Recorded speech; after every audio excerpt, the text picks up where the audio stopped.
ndabiyegereje abakurikira ibiganiro bica kuri LF channel ya LF karibu cyane kuva ica ritanguye nibwo bwa mbere nkoranye ibiganiro gutya nicaranye naza gufasha ikiganiro nizere ko ariko dukukira basanzwe bazi programme yacu ya Green Pastures isanzwe ifasha abantu gusoma Bibiliya bakayirangiza rimwe mu mwaka cyangwa gakora buhoro buhoro isezerano rishasha ngaho turabana muri uno mwaka basoma chapitre 2 ku munsi ariko kimwe bamwe batazi nuko hari ibikorwa byo guterana intege mu ijambo ry'Imana bibera mu kibano bibera mu makati atandukanye twita ama green cells muri uyu mwaka Imana yaturongoreye kwiga twitonze icete ca mbere n'icete ca kabiri vya Bitesalonike.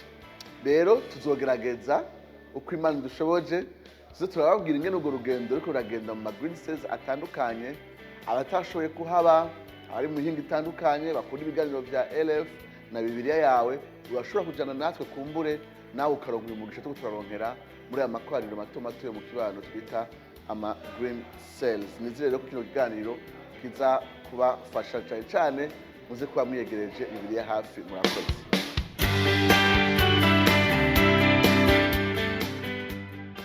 Rero ndaryohewe kubiyegereza kaze reka ndabasabe mwidondore mperi iburyo mperi ibubamfu reka mperi iburyo.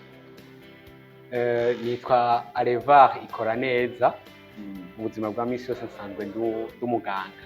Okay, ibubamfu bwanje murakoze. Je nitwa Eric Uwimana nsanzwe nkoranira muri Green Cell yo mu Kamenge. Alevar ucumva ico utatubwiye. Nibaza ko ari kubera ko turi mu kibanza nsanzwe nkoraniramwo nyene nsanzwe nkoranira muri Green Cell ya downtown aha nyene muri kino kibanza. Karibu cyane Alevar iburyo bwanje ibubamfu Eric ndabiyegereje cyane.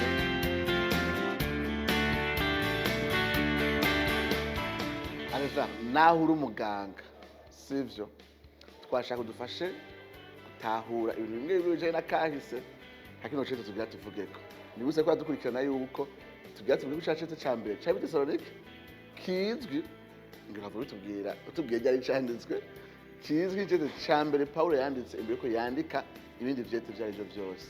Rero ndishimye nifise kibanza kinini cyane mu nyandiko za Paulo kuko hari n'abahinga gateka twiga ingene ivyumviro bya Paulo byagiye biravanza ingene yagiye araprogressa muri theology yiwe bahereye mu byate bya mbere atagiye kwandika ariko twebwe cyane biratweteza kubera bitwereka umutima wa Paulo mu ntango za mbere umutima we yarafitiye amashengero muri rusange n'ivyizego yakunda gutsindagira. Rero tutarashika kure Galeva wo dufasha gutahura ishengero Bitesalonike byavutse ryari byavutse gute byavyawe nabande mu byari ikicese candikwa ryari iki gisagara Bitesalonike kirihe kiracariho carihe cavutse gute ibintu byose byo dusha mu kirere ca kahise kajanye n'ishengero Bitesalonike. Karibu. Murakoze. Nohera cyane ku makuru ya kino gisagara Bitesalonika imbere yuko nza kuvuga ibyabereyemwo. Gisagara cy'Itesalonika cyari mu ntara yagutse ya Macedoine nayo isanzwe iri mu gihugu cy'Ubugiriki. Iki gisagara cyabaye fonde n'umugeneral yitwa Cassandre de Thessalonique mu mwaka wa 315 imbere yo kuza kwa mbere kwa Yesu Kristo. Uruziko Alexandre Roga umwami w'Abagiriki yarafise abashinero bakomeye amaze gupfa ubwabi bwiwe bwagutse bwaciye bugabugwamwo nabo bajenero umwe muri bo yitwa Cassandre. Ubu Cassandre araza guca yita iki gisagara izina donc iryo Thessalonique ariko turumva nyuma yo gufata uturere twinshi utubirage twinshi akatwegeranya akatugira igisagara kimwe. Ego abikuye kuri iryo zina Thessalonike aza kuba arikuye ku mukunzi wiwe yitwa aza kuba yitwa Salonike.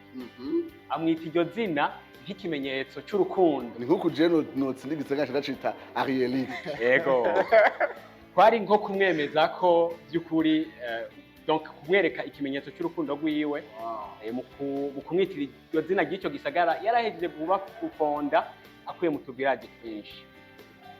Ndaza kuvuga rero iki gisagara aho kiza kuba kiri kiza kuba kiri sitiwe ahantu hahurira amabarabara y'ubudandaji, aho cyane cyane haraza guca n'ibyo ingabo z'abaromani, ariko kandi haraza guca abadandaza. Iki gisagara kiza kuba kiri ku ihuriro ry'ayo mabarabara, ku buryo abadandaza benshi baraza kugira demouvement aho hantu. Iki gisagara kigaca gitera imbere mu buryo bworoshe mu bijyanye n'urudandaza. Ukiri mu budandazwa, Pawulo yageze kwidoga umuntu yamutaye yitwa Dema acagenda i Tesalonike, niba ko yaragiye kudandaza kuko hari hazwi cyane ko hashushe rwose nk'ubu twavuga i Dubai. Wow. Ikindi, iki gisagara kiza kuba kiri ahantu hafi y'ikiyaga, hafi ya mer Ege, ku buryo biza koroha ko urudandaza rugenda neza, na cyane cyane kubica mu mazi. Mvuye ku gisagara ndaza kuvuga cyane cyane mbega ni ryari Pawulo aza kuvuga ubutumwa bwiza mwa kino gisagara. Pawulo araza kuvuga ubutumwa bwiza mwa kino gisagara mu rugendo rwa kabiri rw'iyo bw'ivugabutumwa. Ibyo turashobora kubibona mu byakozwe n'intumwa kuva ku gice cya 13 gushika cyane cyane ku gice cya 17 umurongo wa mbere gushika ku murongo w'9. Niho tubona amakuru y'ukuntu Pawulo aza kugira urugendo rwa kabiri rw'ivugabutumwa uza kumushikana ahi Tesalonika, ari kumwe n'abagendanye biwe babiri nyamukuru, witwa Sila n'uwitwa Timoteyo. Iki gisagara nk'uko tuza kubibona mu gice c'17, mutarasha kure turazi yuko urugendo rwa kabiri rw'ivugabutumwa rwa Pawulo nibwo rumwinjiza i Burayi. Ndiyumvira ko hano Tesalonike ari Burayi. Atangura rero abona umuntu amwishurira ati ngwini wacu Makedoniya. Aho ni nyuma y'inama i Yerusalemu biba mu mwaka 49 mu gice cya 15. Ndiyumvira ko urugendo rwa rumwinjiza i Burayi rutangura mu gice cya 16, atangura mu gisagara cya Filipi, mu magaca hafi rero akabandanya i Tesalonike. Yego, nivyo mwako muratubwira. Nivyo nariko ndababwira. Hanyuma Pawulo na bagenzi biwe bamaze gushika Tesalonika, nabo ni bande? Nari nababwiye ko yari kumwe na Sila na Timoteyo. Baraza kuvuga ubutumwa bwiza. Mu gice cya 17 tubona ko bavuze amasabato 3 ahantu baraza kuvuga ubutumwa bwiza, ariko tuza kubona haza kuba umugumuko utewe n'abayuda bagenzi we, inyuma yuko hari benshi baza kuba bizeye. Mu gice cya 17 barabatwereka mu mice yabo itandukanye. Turaza kubona abagiriki bari basanzwe bubaha Imana benshi cyane. Yego, turabonamwo abayuda, tukabonamwo n'abagore b'icubahiro bashobora kuba bari abagore b'abanyacubahiro b'i Tesalonika cyangwa abagore b'abadandaza, na cyane cyane ko twavuze ko cyari gisagara urudandazo rwari ko ruratera imbere cyane. Turaza kubona ko bitaza koroha. Pawulo araza kuva aho hantu ari uko habaye ako kajagari gatewe n'abayuda, agahungira i Beroya. Hanyuma yo kuva i Beroya turabona ko aza kuja mu yindi ntara, arava i Macedoine akaja muri Akaya, aza gushikira ahitwa Atene, akabandanya gushika n'ahaza gushika i Korinto.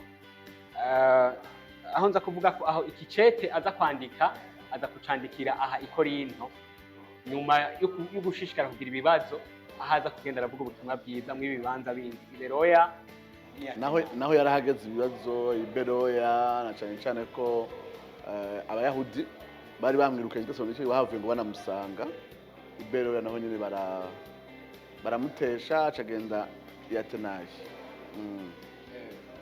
Yatenayi nibwo ko ari hahandi yashikira kuri Agora muri place publique avuga ubutumwa ku isoko, mu nyuma camutwara kuri aéropage ku musozi w'Imana Ares, aho ahura n'abafilozofe b'abaepicurien n'abastoïciens bamubaza ibibazo.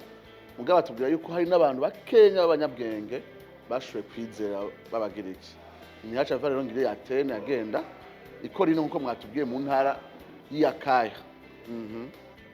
Aha i Korinto niho aza kwandikira kino cete, nyuma yuko arungitse kandi Sila na Timoteyo bo baba basigaye i Beroya ngo basubire Tesalonika kuraba aho iri shengero ishengero ryasigayemwo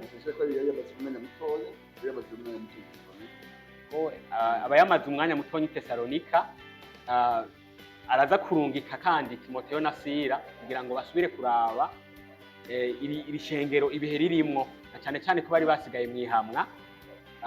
Nyuma rero yuko bamuzaniye amakuru bamusanga i Korinto, Pawulo aza guca yandika kino cete autour de la 51. Nimba kino cete rero candikwa mu mwaka 51 bisaba ko ariho hari mu ntango z'urugendo rwiwe canke hari hagati y'urugendo rwe rwa kabiri rw'ijana butumwa. Tuzi ko rutangura hagati y'umwaka 49 gushika mu mwaka 52. Iko yintu harahamara nk'umwaka n'inusu, ariko arahavuga ubutumwa. Wari wigeze kutubwira Timoteyo na Sila abo bo bamenyanye nabo Pawulo bamenyanye nawe ryari? Pawulo aza kumenyana na Baranaba muri premier voyage missionnaire. Sila aza kumenyana na Pawulo muri donc ku ntango ya deuxième voyage missionnaire, aho inyuma yuko icete kiza kirungikirwa amashengero cyane cyane i Antiokia, nyuma yuko hari abaza kuba bagiye kuvuga ibyizerwa bidahuye n'ibyari byagiye bivugwa na Pawulo na bagenzi we aho bari bigishije, tuza kubona haza kurungikanwa icete Sila na Jude, ariko Pawulo na Baranaba baza kugenda bajanye aho ari mu byavuze mu 15 murongo wa 27. Ni nyuma y'urugendo rwa mbere apana rwa kabiri, rwa mbere rw'ijana butumwa, aho Paul asubira Antiokia agatanga raporo y'urugendo rwa mbere rw'ijana butumwa, hagaca haba inama nkuru ya Yerusalemu, hanyuma ivyavuye muri iyo nama bikarungikanwa. Abo baje kutubwira Sila, Yuda na Paulo na Barnaba bari bajejwe kurungika makete. Rero Sila ni umuntu ashaka yarakijwe kare ko ahurira muri iyo nama ya Yerusalemu.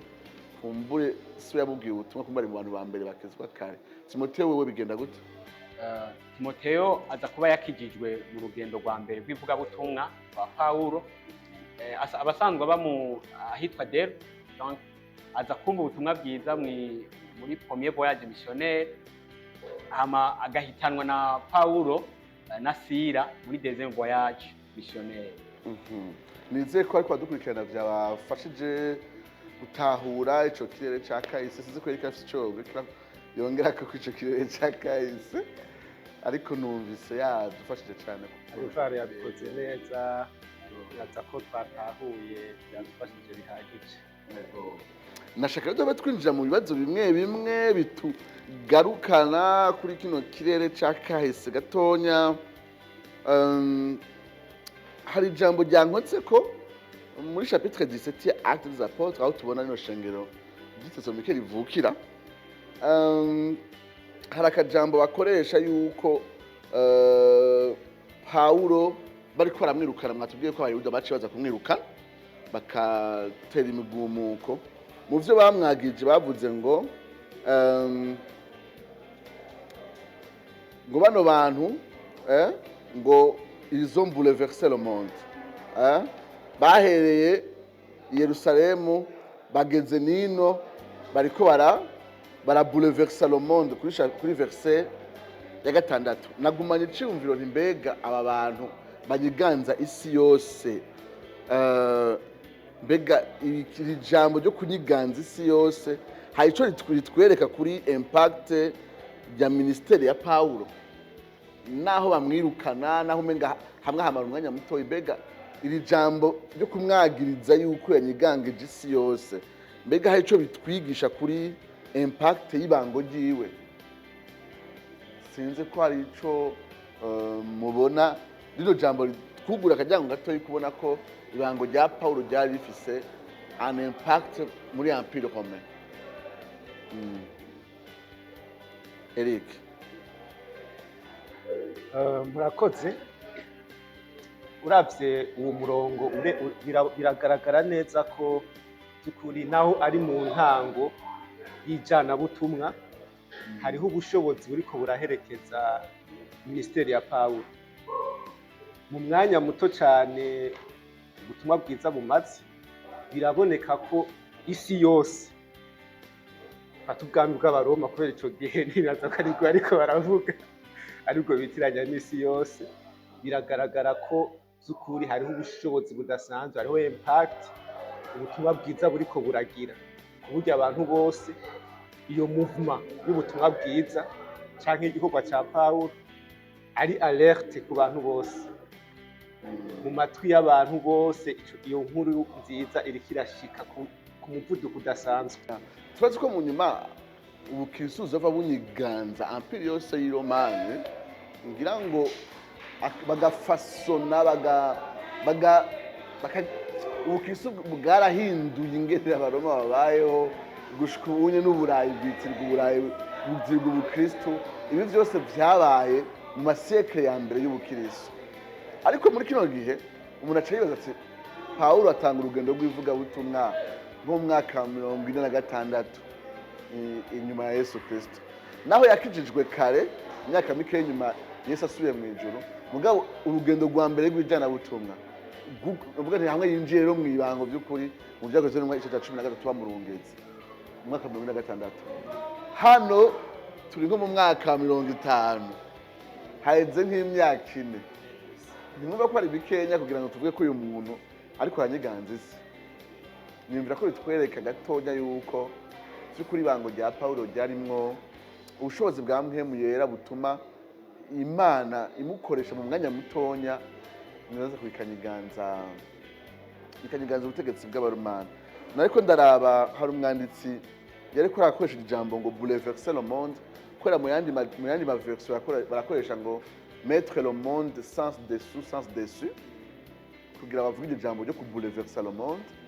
Mugabo ku bantu biga kahise ku bwami bw'abaromani nk'umuhinga yitwa Kevin Rowe yandika igitabo ngo Reading Acts in the Greco-Roman Age, avuga ko rino jambo rya mettre le monde sens dessus cari nk'icaha bagiriza umuntu ariko arahungabanya la stabilité et la sûreté de l'Empire romain.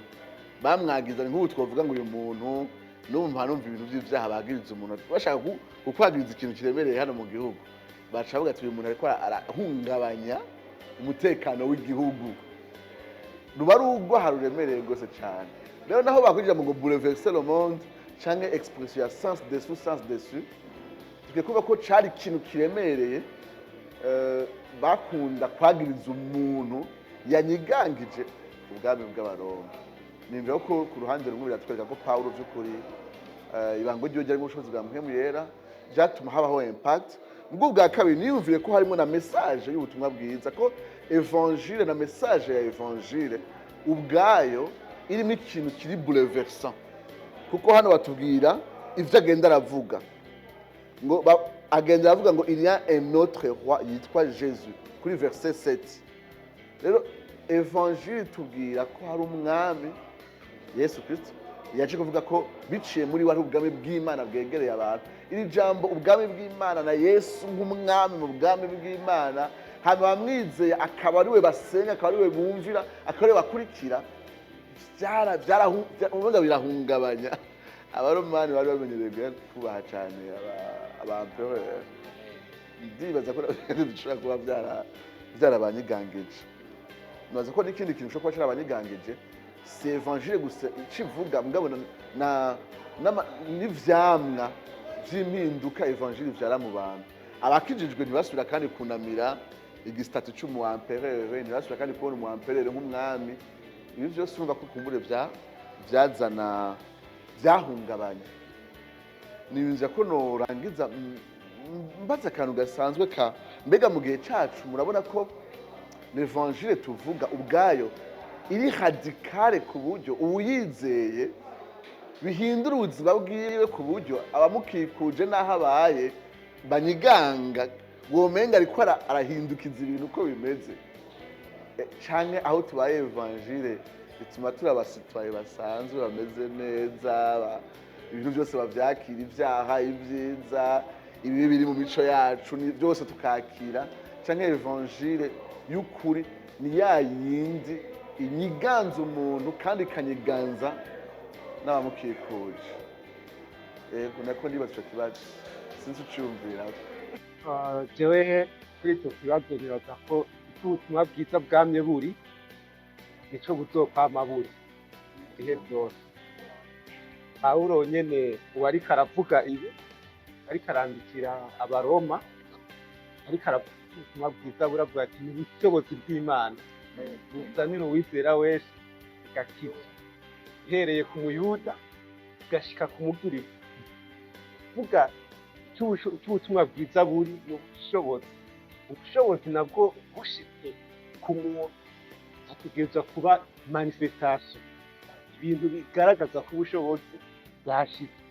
Rero n'uno munsi nimba hakiriho ubutumwa bwiza bw'ukuri ubwakiriye canke ubwizeye hategerezwa kuba impinduka igaragara ku buryo abamukikuje babona ko hariho ivyamwa bigaragara vy'ubutumwa bwiza kuntu abayeho, ariko kandi no mu kuntu yegera abamukikuje, ku buryo tutoreka kuvuga nk'uku bunye ko bouleversa aba ikibano.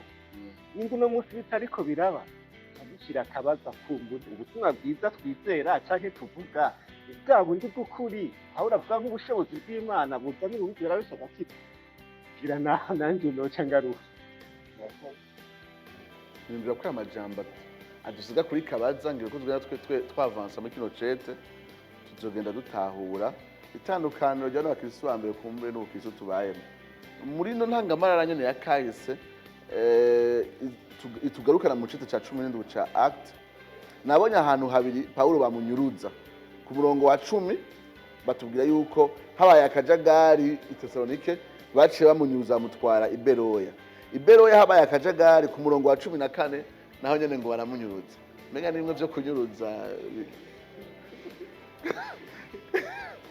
nibaza ko kutari kumunyuruza bwa kwari kumunyuruza niko yamukiruzi nabo bakoresha kunyuruza kwari kumuhungisha. kumbure uburyo bamutwaramwo ushobora kuba bwagaragara nko kumukidinapa ku buryo bashobora kuba barakora iryo jambo ryo kwerekana uburyo bamunyikanamwo. ndibaza ko nari navyumviriye gutyo. Mugabo ikintu gitangaje muri iyi mirongo ni uko we baramuhungisha, mugabo Timoteyo na Sila bagaca bagumayo i Tesalonike, barahaguma munyuma bakamusanga i Beroya, bamuhungishije i Beroya nanye nibo bagaca baguma i Beroya. Mbega ibinye ntibitwereka umenga Pawulo yari umuntu w'umunyabwoba. Mbega iyo habavye umukozi w'Imana arahunga kumenga asiga abapeti akaro basigara bararugwana we yacomotse agasiga Sila na Timoteyo. Ese ho bari ikintu tukeneye gutara kujanye n'ingene Imana irongora abantu mu bihe cyane vy'ibibazo vy'ingorane vy'intambara vya tension nk'ibi. Ico kintu cyo we acomoka abandi bagasigara mu kibaza kwiki uwo ari we wese yonyeshora. Nibaza ko uravye ibihe bariko barabamwo byari ibihe bitoroshe kandi ibihe by'ihamwa, aho bashobora no kwitwa wanashaka, ariko hagati ya bino bihe nyene turabona ko Pawulo araza guhunga agasiga meme n'abitwa ko bari bato kuri we. Nibaza ko harimo meme n'iki kintu cy'uko n'ibi bihe bitaba byoroshe Imana ishobora kurongora uri mwa bino bihe bitoroshe kugira ngo ashobore guhunga ukinjura gusa kubera ko ko ishobora kuzigama igikorwa cyayo ikoresheje abandi bahasigaye, kandi n'uwo muri kamukoreshereza hagiye kuko anahagenda Iberoya acamana yavuga ubutumwa, nawe bamuhungisha mukuri Iberoya akagenda Atene ashika avuga ubutumwa. Rero si uguhuga kugira ngo urondere ubuzima bworoshe. Niyumvira yuko harimo ukuntu uwo muntu Imana yahisemo yuko avaho hantu hanyuma kumurikiyesha icubahiro ku basigaye ngana nawe ikabandanya imukoresha. Sinzi ko Eric ariko abibona. Ego ahubwo mbere binyibukije turiko turaraba mu kuntu ubutumwa bwiza bwakwiragiye hirya no hino. Urazi ko buza guhera i Yerusalemu mu Bayuda kamene nk'uko tubona mu ijambo ry'Imana, ariko ubiravye umengo araza kudibama bigumireyo hama hakaduka ihama bagaca umengo barahunze. Mugabo biraboneka ko hari ikiganza c'Imana kiriko kiraherekeza umugambi wo gukwiragiza ubutumwa bwiza iyo bagiye bagaca babuvugayo naho ari twiyumviriye guhunga gusa nk'ubwoba tuba twirengagije igikorwa Imana iriko irakora c'uko ava ngaho akagenda mu yindi ntara agashikanayo ubutumwa bwiza. Alevana Eric murandenesheje yuko nkahungira muri Amerika ndazoncira urubanza nzoba ngiye kubona ifasha Imana i Texas nta ngorane. Tugiye kuri ba Paulo n'igihe aza guhunga akavamo akaja ahandi umutima uguma ari wawe aza kuguma avuga ubutumwa bwiza icyo ariko arahogwa iyo avuye nicyo ashobora guhogwa iyo agiye. Uwo mutima rero wo gushishikara kino gikorwa uragaragaza by'ukuri ko ntikwari wihangane uwo n'umupira ariko ububiza umupira mugabo ni sawa tubandanye ibyacu. Twari guhunga twari kubifata nko guhunga cyangwa nko kunyika mu gihe atari gushishikara akora cakinzi nyene. Turizigira ko namwe n'igihe mwami bamurikira tukumva muteye ahandi hantu two kwizigira ko umwami ariko arabakoresha mu gihe twoba turiko turaronka intahe yuko ivyo mwariko murakora aho mwari muriko murabikora kandi niyo mugiye. Amina. Mugabo twavuze kuri Paulo mugabo kuri abo bahungu basigara umenga bari bato kuri we ariko ishengero rikabandanya rikura mbega aho nta kigo umuntu yokwigamo. Nyaza ko naho nyene ntitwoharengana uko nyene naho atacigwa kihari. Rimwe na rimwe hari igihe ubona abantu mengo nibo bari hejuru y'abandi mengo nibo babereye gukora ivyotuma igikorwa kija imbere, ariko tukibagira ko abantu bose n'aba bandi twibaza ko ari batoya barafise uruhare Imana ibakoresha mu bwigenge bwayo kugira izigame ico yatanguje. Ndabona Paulo na Timoteyo ari abantu babakuhaje bakashishikara hagati mwihamwe mu gihe bari guca bacika intege bakavuga bati ahantu na Paulo agiye wa wundi twese twemera tugenderako aragiye nitwe twasigara. Muga turabona by'ukuri ko barafise umutima. Tukigarukemo rero Eric hava dufasha mbega muri ca cete hava bandikira ariko rino havugwamwo ibiki kandi muri ivyo bivugwamwo umutima wavyo nuwahe iciyumviro nyamukuru umutima utera uciyumvira icahe muri kino cete. Karibu muri make duhave turangiza mu mwanya. Ego murakoze cyane rwose. Uriko urasoma kino cete Paulo yandikira rino shengero ry'i Tesalonike urabona ibintu bikuru bimeze nk'iteramutima ry'ivyo ariko arandikira rino shengero. Eka mbanze ntange mu buryo biciye bugufi ukuntu kino cete twoshobora kugabura kugira umuntu ariko aragisoma amenya ati ndiko ngenda mu ciyumviro kivuga uko.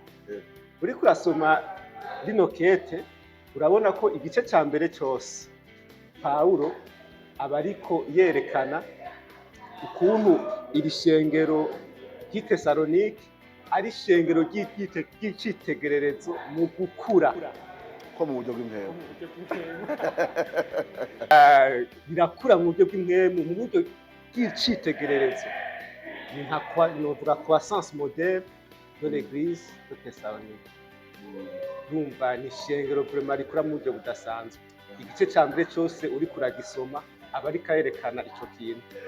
Ubandanije igice ca kabiri n'ica gatatu urabona ukuntu mu nyandiko z'ivyo bice bibiri Paulo ariko arerekana cyane gose ukuntu igikorwa ciwe n'inyifato ziwe ari ibintu by'icitegererezo hagati muri iryo shengero kandi umenga ariko aratera inkuru abasubiza ingene yababwiye ubutumwa ingene yaje ingene yifashe ingene vyagenze umenga ariko arasubira muri kahise arabigarukamwo akabibutsa ukuntu yabaye hagati muri bo ku buryo babona by'ukuri inyifato yagize hari inyifato ibereye kuba icitegererezo hamwe n'ibango yahakoreye. Ubandanije rero urenganye ivyo bice ca kabiri n'ica gatatu urabandanya kwa kino cete gifise ibice bitanu. Utubona igice ca kane n'ica gatanu. Ivyo gice ca kane n'ica gatanu naho Paulo aba ariko aravuga ikintu ivyo avuga vyose ariko arabatera intege kugira bashishikare. Rero ni exhortation, araza kubexhorta ab'i Tesalonike kugira bashishikare kwezwa, kugororoka. cyane cyane ko ryari ishengero yaka kumera nk'ikorinto riri ahantu hari business movement ahantu nk'aho abantu bagira échange de monnaie de biens et de comportements et de péché. Kino gitabo uriko uragisoma urabona iteramutima ry'ico Pawulo ariko aravuga. Shungosora sinzi kinjene navuze ngo umutima w'iciyumviro iba ari iciyumviro c'umutima. Urakoze.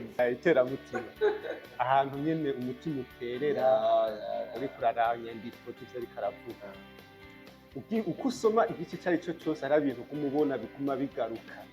Urabona cyane cyane ijambo ry'ivyizigiro, urabona ko ariko arabatera ivyizigiro, atari ivyizigiro z'uburyo ubwo aribwo bwose, ariko arerekana ivyizigiro bafise mu kugaruka kwa Yesu Kristo. Kandi si ibyo gusa ubona, uko ugenda usoma wiga niho uza urabona n'ukuntu ivyo vyizigiro bafise mu kugaruka kwa Yesu Kristo bituma bashishikara, bituma bapersevera, bakabandanya kwezwa mu kwitega kugaruka kwa Yesu Kristo. Rero mu majambo make biragaragara ko iteramutima rya kino gitabo iserura ivyo vyizigiro bafise mu kugaruka kwa Yesu Kristo no gushishikara kwezwa barindiriye kugaruka kwa Yesu Kristo. Urakoze rero nibaza ko ariko badukurikirana umwanya bazomarana natwe bazobona yuko iyo teme y'ivyizigiro mu kugaruka kwa Yesu Kristo tuzoyigarukaho kenshi n'ingene ari nk'igitoro novuga nti gisunika uwizera kubandanya ashishikara mu kwezwa n'ibiro tuzobigarukaho cyane. Mugabo tumere nk'abagaruka gatonya tuko turarangiza tutabeshanye kino cete ntaco comarira umuntu igihe adakunda ivyizigiro mu kugaruka k'umwami wacu Yesu Kristo. Mugabo namye ndiyumvira nti kubandikiye ubwa mbere kino cete cyari kimeze nk'iki, ara nk'umuntu anyotewe ugaca umuramiza nkaje umunsi wa ndamije agakoka gakanye nyota we nawe ndigareva orange kanye orange conge. Donc ku bantu nk'abo bari ko baraca mu bihe bya persecution, mu bihe by'ihamwa, mu bihe bya souffrance, kino cete kimeze nyene kirahembura umutima uri kurababazwa kubw'ubutumwa bwiza no kubwa Kristo. Ariko rero nca mbona yuko hari isano hagati ya ivyizigwa vyacu kubijanye n'ivyizigiro hamwe n'ivyizigwa vyacu kubijanye no kubabazwa kuwizera. Ivyo bintu birahanahana. Iyo umuntu atizera yuko uwizeye ababazwa, ko muri buno buzima tubabazwa ku bwa Kristo, atari ibintu bishobora kudushikira mugabo bitegerezwa kudushikira, biragoye yuko ivyizigwa vy'ivyizigiro abiha agaciro, cyane ivyizigwa bijanye no kwizigira ubwo kwa Yesu Kristo biri muri Bibiliya ntabiha agaciro. Rero je navuga nti aho tubaye mbega ubukristo mubona budukikuje ni ubukristo ubona buha agaciro ryo twita la théologie de l'espérance, na cyane cyane ko la théologie de la souffrance hano ifise ikibazo. Ndako ndagerageza kuraba ingene tworangiza duhereza kuri contexte yacu la pertinence, akamaro k'ivyizigwa bijanye n'ivyizigwa by'ubwo kwa Yesu Kristo mu kibanza aho ivyizigwa bijanye no kubabazwa k'umukristo umenga ntabihari. Namwe murumiwe? Turumiwe cyane. Nibaza ko ico cizegwa cyaratewe n'izindi nyigisho zigaruka zigasubiza hasi uburemere bwacu ku buryo n'abakirisu baza kugumbira ivyizegwa bibaha ubuzima bworoshe,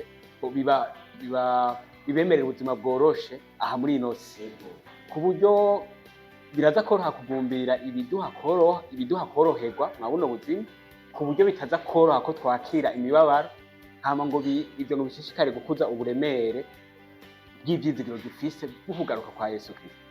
Nibaza ko ahantu hambere habereye ingorane ni inyigisho zigaruka gukuraho ko umukirisu atemerewe kubabazwa, ariko kandi ko hari ubundi buzima, ababajwe naho na kanya gato agacanza ibihe byiza hano ku isi nyene. Sinzi ko rero kabona iyo danger todono ni ikintu bikwiye kuduhagarika imitima by'ukuri, kubera ko nk'uko ariko urabivuga biragoye ko ibyo twizera ku byizigiro by'umukristo bifatanye no kugaruka kwa Yesu Kristo biba ibintu biduhembura mu gihe tutizera ko umukristo ababazwa, mbega duca duhembuka tutumye kuko ibyo bihe biza kutubabaza, iyo mibabaro itandukanye ifatanye n'ubuzima bukristo, nivyo bintu by'ukuri biza gukabura ivyizigiro biri muri twebwe hama tugashishikara. Ivyo vyizigiro rero mu gihe atabihari tuza kuma tubona ko nta kintu cotuma twizigira ibizoza kandi no musi tuguwe neza, mbega imbere twoca twitega iki? Kandi ngaha byose ari mambo sawa sawa. Rero nibaza ko turakwiye kugaruka aho twerekana ko ubuzima bw'ukwizera bushushanywa na Kristo mu vyamubayeko vyose. Kristo yarababaje n'abamwizera baraca mu mibabaro, ariko ivyizigiro baba bafise ndavuga ati jewe naranesheje isi, ariko nawe yanesheje isi, ariko arasenga yavuze ati sindagusavye ngo bakure muri iyi si, ariko bazigamire muri iyi. Izigama rero si gukingishwa imibabaro, ni kuzura ivyizigiro ko hari igihe hagati y'imibabaro, kandi ko hari igihe imibabaro izohera. Yesu Kristo ntiyagaruka. Ukavuga ati izohera, ndavuze ngo uyu mwaka iraheze, ndavuze ngo uyu mwaka Imana yabishize ku iheze.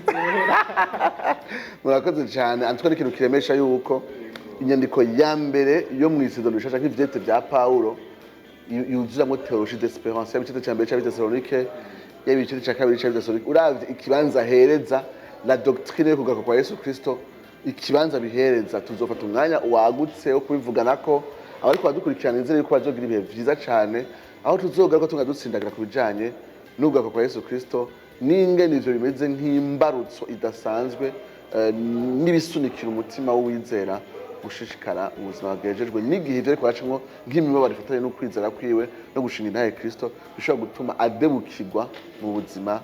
Ikiganiro cacu aho nari kumwe na Aleva hamwe na Eric vyafashije cyane cyane muze mugumane natwe aho tuzogenda umurongo kuwundi muri kino cyeto cyose cy'Abitesalonike.